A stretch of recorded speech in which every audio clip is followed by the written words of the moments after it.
Hi hello welcome to my channel. మనం ఈరోజు glass cake ఎలా చేయాలనేది చూసేద్దాం. చూసారా ఎంత కలర్ఫుల్గా తినేయాలనిపించేలాగా ఉంది కదా. టేస్ట్ కూడా అంతే బాగుంటుంది. దీన్ని జెల్లీ కేక్ అని కూడా అంటారు. ఇది ఎలా చేసుకోవాలో మనం చూసేద్దాం. ముందుగా స్టవ్ మీద ఒక గిన్నె పెట్టి అందులో 3 గ్లాసులు నీళ్ళు పోసుకోవాలి. దీన్ని అగర్ అగర్ పౌడర్ అని అంటారు. ఇది కిరాణా షాపుల్లో అయినా ఎక్కడైనా దొరుకుతుంది, లేకపోతే ఆన్లైన్లో అయినా ఆర్డర్ చేసుకోవచ్చు. ఇది నేను 3 గ్లాసుల వాటర్కి 8 గ్రామ్స్ పౌడర్ వేసుకుంటున్నాను. ఈ ప్యాకెట్ 10 గ్రామ్స్ ఉంటుంది, అంటే 1 లీటర్కి ఈ ప్యాకెట్ మొత్తం వేసుకోవచ్చు. నేను 750 ml వాటర్కి 8 గ్రామ్స్ పౌడర్ వేసుకుంటున్నాను. ఇప్పుడు దీన్ని 5 నిమిషాలు కలుపుకోవాలి. 5 నిమిషాలు కలుపుకున్న తర్వాత షుగర్ యాడ్ చేసేసుకుందాం.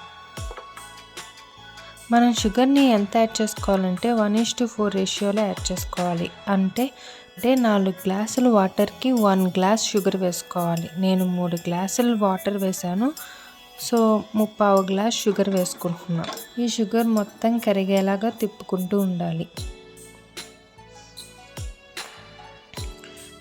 షుగర్ కరిగాక స్టవ్ ఆఫ్ చేసే ముందు మనం వెనీలా ఫ్లేవర్ యాడ్ చేసుకోవాలి.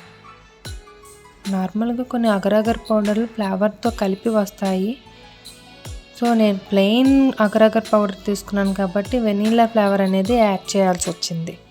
ఇప్పుడు ఈ లిక్విడ్ని నేను కేక్ మేకర్ వెజల్లో వేస్తున్నాను. 2 గరిటెలు కొంచెం వేసుకొని అందులో మనం కట్ చేసి పెట్టుకున్న రకరకాల ఫ్రూట్స్ని ఇందులో వేసుకోవాలి. వేసిన ఫ్రూట్సే కాకుండా మీకు నచ్చిన ఫ్రూట్స్ మీ స్టైల్లో డిజైన్ చేసుకొని పెట్టుకోవచ్చు.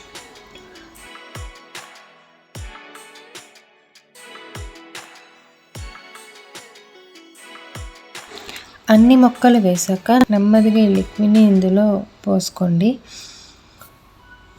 జెల్లీ ఎక్కువగా తినాలి అనుకునే వాళ్ళు ఫ్రూట్స్ని తగ్గించుకోవచ్చు. చివరిగా కొంచెం లిక్విడ్ అనేది మిగిలింది. నేనేమనుకుంటున్నానంటే దీంట్లో కొంచెం పాలు పోసి 2 నిమిషాలు మరిగించి లాస్ట్ లేయర్ కింద వేద్దాం అనుకుంటున్నాను. సో అందుకే నేను ఈ లిక్విడ్ని ఇట్లా తయారు చేసుకున్నాను. లాస్ట్ లేయర్ కింద ఇలా పోసేసుకొని నింపిన తర్వాత 2 గంటలు మనం ఫ్రిడ్జ్లో పెట్టుకోవాలి.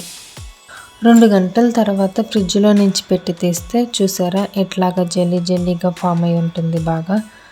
ఇది ఇప్పుడు ఈజీగా మనం బయటకి తీయాలి అనుకుంటే నైఫ్తో చుట్టూరు ఇట్లా గ్యాప్ అనేది ఫామ్ చేసుకోవాలి. ఆ తర్వాత ఈజీగా ఇట్లాగా బయటకు వచ్చేస్తుంది. చూసారా ఎంత కలర్ఫుల్గా వచ్చిందో ఈ కేకు. పిల్లలైతే ఎంజాయ్ చేస్తూ తినేస్తారు. నేను ఫస్ట్ టైం మా హస్బెండ్ బర్త్డేకి ఈ కేక్ అనేది ట్రై చేసి సర్ప్రైజ్ చేశాను. మీరు కూడా మీ ఇంట్లో ఈ కేక్ని ట్రై చేసి మీకు ఇష్టమైన వాళ్ళని సర్ప్రైజ్ చేయండి. నా వీడియో మీకు నచ్చినట్లయితే లైక్ చేయండి, షేర్ చేయండి, నా ఛానల్ని సబ్స్క్రైబ్ చేసుకోవడం మర్చిపోమాకండి.